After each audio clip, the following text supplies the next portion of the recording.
కడుపు ఆరోగ్యం బాగా లేకుంటే మూడ్ కూడా బాగోదు. జీర్ణకోశ రుగ్మతల కారణంగా తరచూ కడుపులో నొప్పి, అజీర్ణం, మలబద్ధకం వంటి సమస్యలు ఎదురవుతుంటాయి.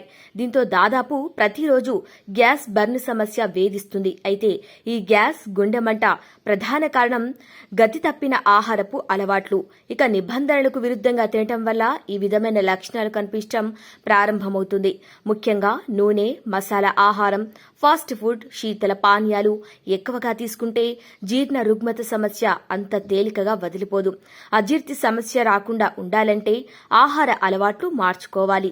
కానీ చాలా మందికి ఇంట్లో తయారు చేసిన ఆహారం తిన్న తర్వాత కూడా ఇదే విధమైన జీర్ణ సమస్యలతో బాధపడుతుంటారు. కాబట్టి ఆహారంతో పాటు జీవన శైలిని కూడా మార్చుకోవాలి. అజీర్తిని నివారించడానికి ఇక్కడ కొన్ని ఆయుర్వేద చిట్కాలు ఉన్నాయి. వీటిని ఫాలో అయితే కడుపు సమస్య నుంచి విముక్తి లభిస్తుంది. మధ్యాహ్నం తర్వాత ఫాస్ట్ ఫుడ్ తినకూడదు. కొన్నిసార్లు రుచికరమైన ఫాస్ట్ ఫుడ్ కనిపిస్తే తినకుండా ఉండలేరు. అది పిజ్జా అయినా, బిర్యానీ అయినా వీటిని మధ్యాహ్న భోజనంలో అస్సలు తీసుకోకూడదు. ఇటువంటి భారీ కొవ్వు పదార్థాలను మధ్యాహ్నం, రాత్రి సమయంలో తీసుకోవటం పూర్తిగా నివారించాలి. ఈ అలవాట్లు మార్చుకుంటే దాదాపు సగం జీర్ణ సమస్యలను దూరం చేసుకోవచ్చు. అలాగే బరువు కూడా అదుపులో ఉంటుంది. రోజు వాకింగ్ చేయాలి. బద్ధకంగా జీవించటం వల్ల జీర్ణ సమస్యలను నివారించలేం.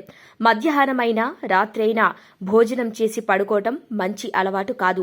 బదులుగా భోజనం తర్వాత కనీసం 30 నిమిషాలు నడవటం అలవాటు చేసుకోవాలి. ఇలా చేస్తే ఆహారం త్వరగా జీర్ణమవుతుంది. అనేక వ్యాధుల ప్రమాదాన్ని కూడా నివారించవచ్చు.